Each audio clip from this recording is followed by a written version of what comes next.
ಎಲ್ಲ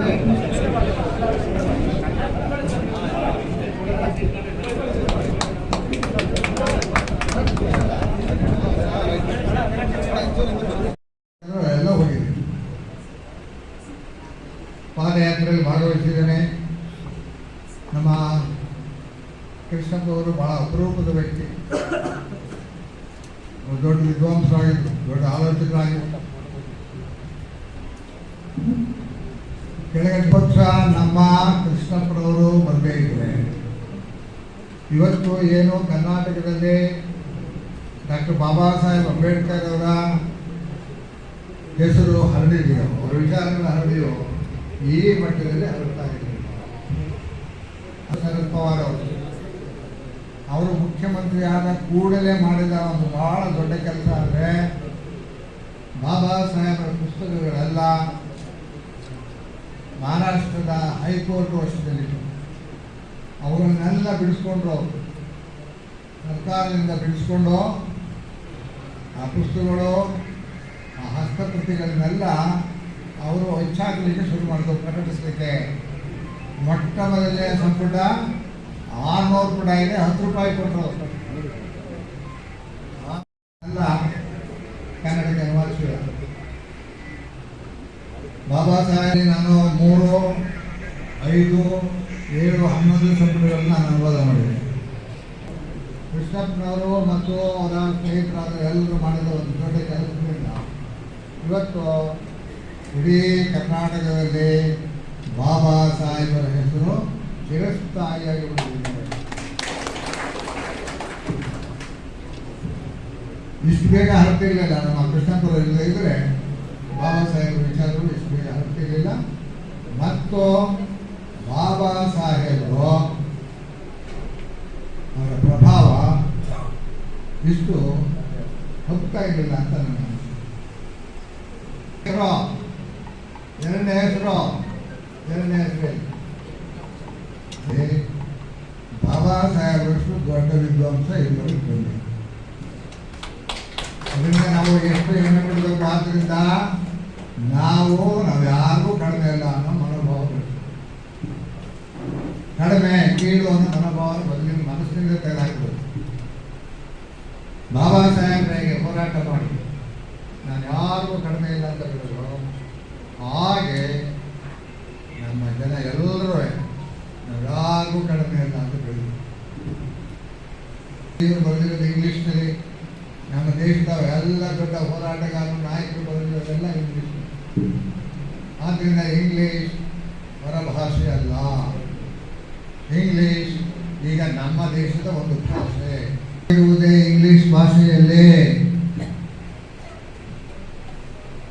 ಆದ್ದರಿಂದ ನಾವು ಸಂಸ್ಕೃತ ತರ್ತೀವಿ, ಇನ್ಯಾವುದೋ ತರ್ತೀವಿ ಅಂತ ಏನಾದ್ರು ಹೇಳಿದ್ರೆ ಈಗ ಅದರಿಂದ ಏನು ಪ್ರಯೋಜನ ಇಲ್ಲ. ಶತಮಾನದಲ್ಲೇ ಇಂಗ್ಲೀಷ್ ಸಂಸ್ಕೃತ ಬೆಳವಣಿಗೆ ನಿಂತಿತ್ತು. ಈಗ 24ನೇ ಇಸ್ವಿದೆ ಅಂದರೆ 1400 ವರ್ಷಗಳ ಹಿಂದೆ ಸಂಸ್ಕೃತ ಬೆಳವಣಿಗೆ ನಿಂತಿದೆ. ಯಾಕೆ ನಿಂತಾಯಿತು ಅಂದರೆ ಸಂಸ್ಕೃತ ಬಲ್ಲವರು ಇವ್ರಿಗೆ ಯಾರಿಗೂ ಸಂಸ್ಕೃತ ಕಲಿಸ್ಬಾರ್ದು, ಇದು ದೇವ ಭಾಷೆ, ಇವರು ಕಲಿಯಾಗಿ ಇರೋಗಿರಲ್ಲ, ಇವರೆಲ್ಲ ಶೂದ್ರರು, ಇವರೆಲ್ಲ ಗುಲಾಮರು ಅಂತ ಇಂಥದ್ದೆಲ್ಲ ಬರ್ತಾರೆ. ಆದ್ದರಿಂದ ಅವ್ರ ಭಾಷೆನ ಅವರೇ ಹಾಳು ಮಾಡಿಕೊಡ್ರು. ನಾವೇನು ಹಾಳು ಮಾಡಿಲ್ಲ, ಅವ್ರ ಭಾಷೆನ ಅವರೇ ಹಾಳು ಮಾಡಿಕೊಡ್ರು. ಈಗ ನೀವೇನಾದರೂ ಸಂಸ್ಕೃತನ ಕಲಿಸ್ತೀವಿ ಅಂತ ಬರ್ತಾರೆ. ಯಾಕೆ ಅಂದರೆ ಅವ್ರಿಗೆ ಕೆಲಸ ಸಿಗ್ತದೆ ಅಂತ.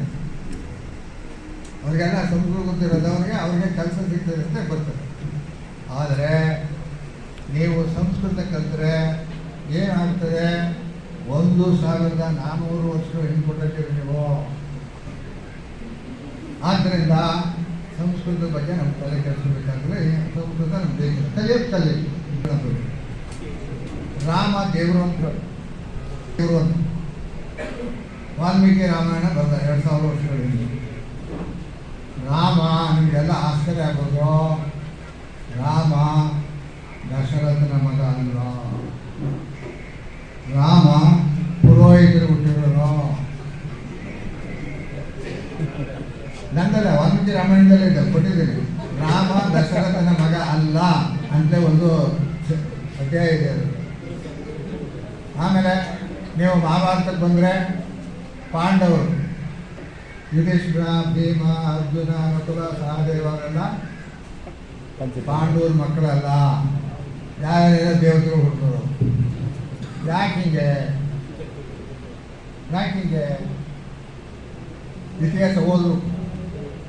ಅದು ಕಾರಣ ಏನಂದರೆ ಬ್ರಾಹ್ಮಣರಿಗೂ ಕ್ಷತ್ರಿಯರಿಗೂ 100 ವರ್ಷಗಳ ಕಾಲ ಯುದ್ಧ ನಡೀತು.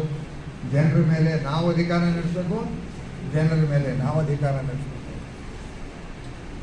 ಕ್ಷತ್ರಿಯರ ಹತ್ರ ಯುದ್ಧ ಇತ್ತು, ಅವ್ರ ಹತ್ರ ಸೈನ್ಯ ಇತ್ತು, ಆಯುಧಗಳಿತ್ತು. ಬಲಿ ಹಾಕಿದ್ರು ಅವ್ರು ಹಿಡ್ಕೊಂಡವ್ರು. ದೇವಸ್ಥಾನದಲ್ಲಿ ಕುತ್ಕೊಂಡು ಪೂಜೆ ಮಾಡೋದು ಕೂತ್ಕೊಂಡ್ರು ಅಷ್ಟೇ, ಇನ್ಯಾವುದು ಮಾಡೋಕ್ಕಾಗಲಿ. ಅಧಿಕಾರ ಎಲ್ಲ ಕ್ಷತ್ರಿಯರು. ಆಯಿತು, ಇವ್ರಿಗೆ ಬರವಣಿಗೆ ಮಾಡೋಕೆ ಬರ್ತಿರ್ತಿದ್ದು ಇವರು ಒಬ್ಬರಿಗೇನೆ. ಕತೆ ಗೀತೆ ಬರೆದ್ರು, ಕಾವ್ಯ ಬರೆದ್ರು, ಅದೆಲ್ಲವ ಕ್ಷತ್ರಿಯರೆಲ್ಲ ನಮ್ಮ ಹುಡ್ಕೋದು ಅಂತ ಬಂದರು. ಸರಿ ತೀರಿಸ್ಕೊಂಡಿರೋದು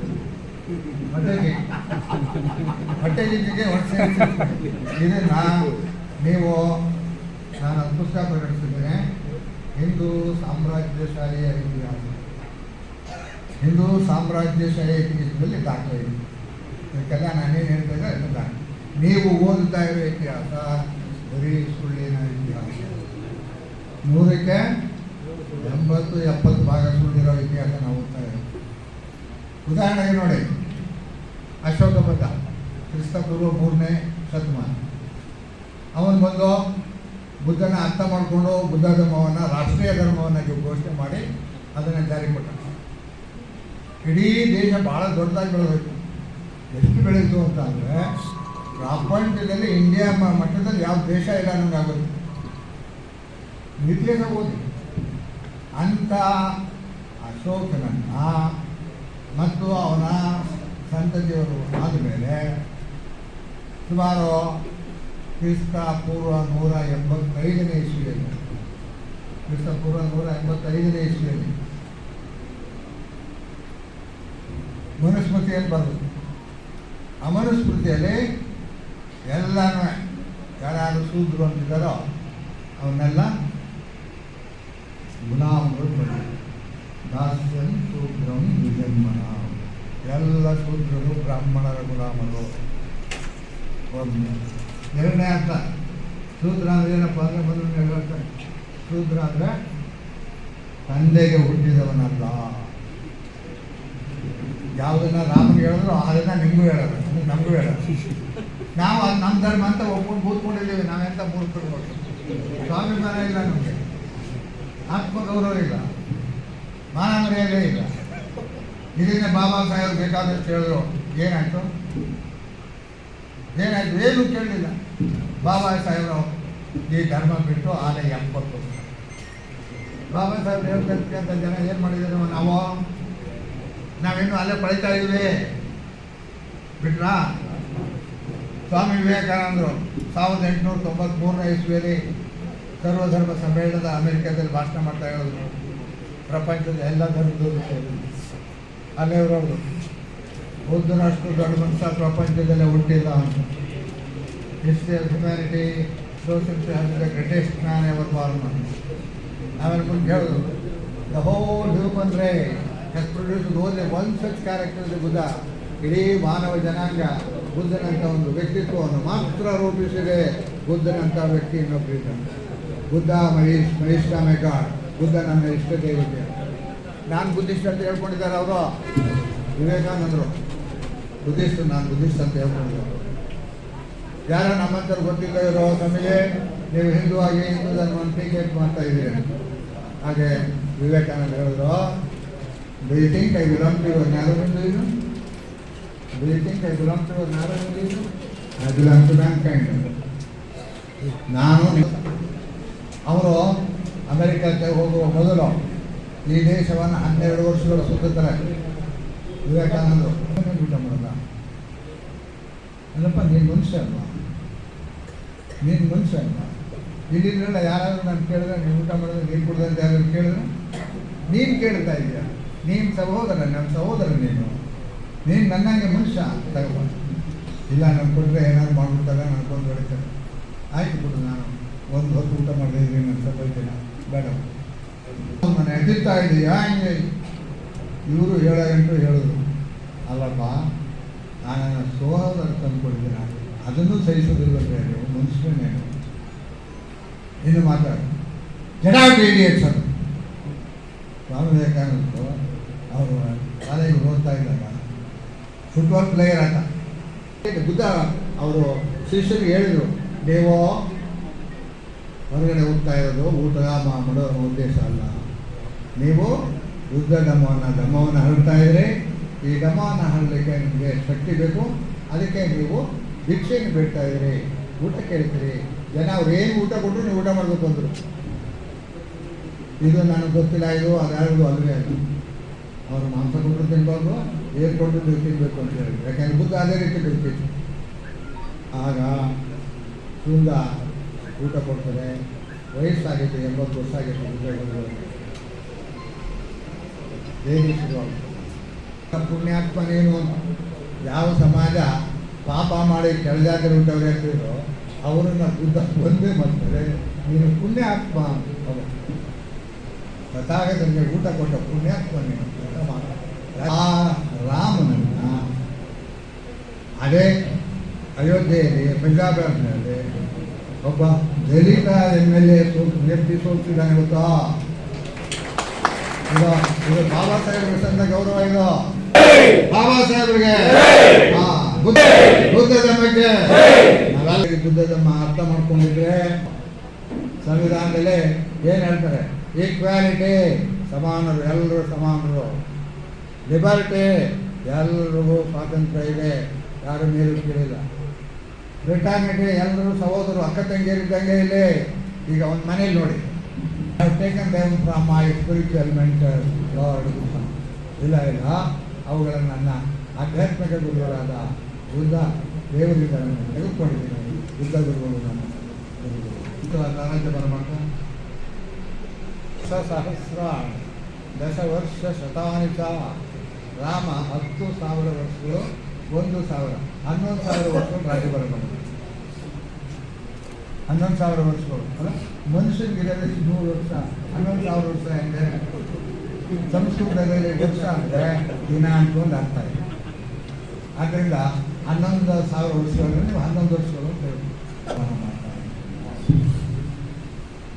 ಮತ್ತೆ ಯಾರಪ್ಪ ರಾಜ್ಯಭಾರ ಮಾಡ್ತಿದ್ರು, ಅವನ ತಮ್ಮ ಭರತ.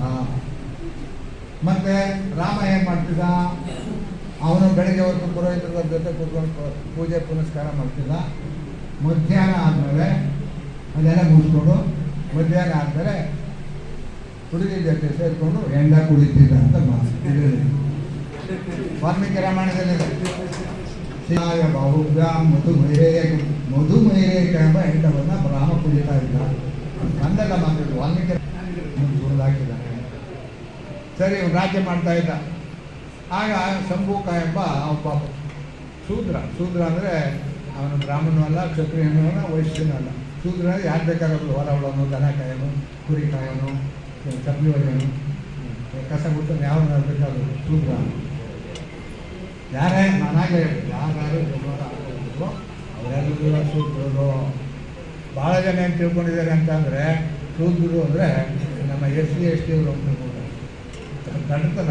ಒಕ್ಕಲರು ಸೂದ್ರು, ಹಿಂಗಾಯ್ತರು ಸೂದ್ರು, ಕುರುಬರು ಸೂದ್ರು.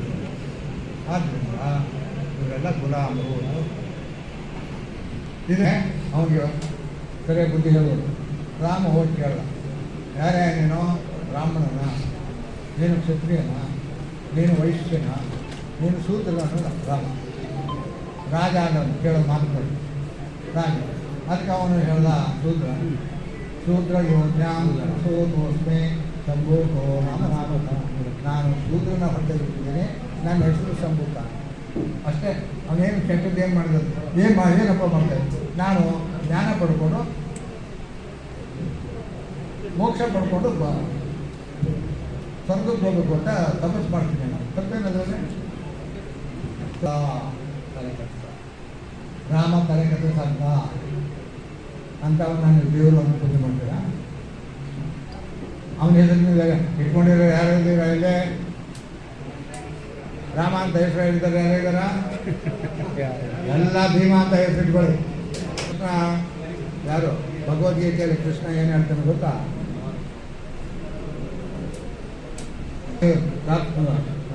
ಚಾತುರ್ವರ್ಣಂ ಮಯಾ ಕೃಷ್ಣಂ ಗುಣಕರ್ಮ ವಿಭಾಗಶಃ. ಚಾತುರ್ವರ್ಣವನ್ನು ನಾನೇ ಸೃಷ್ಟಿ ಮಾಡಿದೆ ಅಂತ ಹೇಳ್ತಾನೆ ನಾವು. ಚಾತುರ್ವರ್ಣ ಅಂದರೆ ಬ್ರಾಹ್ಮಣರು, ಕ್ಷತ್ರಿಯರು, ವೈಶ್ಯರು, ಶೂದ್ರರು. ಬ್ರಾಹ್ಮಣರು ನಾನು ಹೇಳಿದೆ 4% ಇದ್ದಾರೆ, ಅದು 2%. ಈಗ ಕ್ಷತ್ರಿಯರಿಲ್ಲ, ಹೊಟ್ಟೋದು ರಾಜ ಮಹಾರಾಜರ ಕಾಲ ಹೊಟ್ಟೋದು. ಈಗೆಲ್ಲ ಜನಾಂಗದಲ್ಲಿ ಬಂದವರು ಮಿನಿಸ್ಟರ್ಗಳಾಗ್ತವ್ರು, ಅವರೇ ಕ್ಷತ್ರಿಯರು. ಆಮೇಲೆ ವೈಶ್ಯರು ಒಂದು ವ್ಯಾಪಾರ ಮಾಡೋರು ಎಲ್ಲ ಜನಾಂಗದಲ್ಲೂ ವ್ಯಾಪಾರ ಮಾಡೋರು.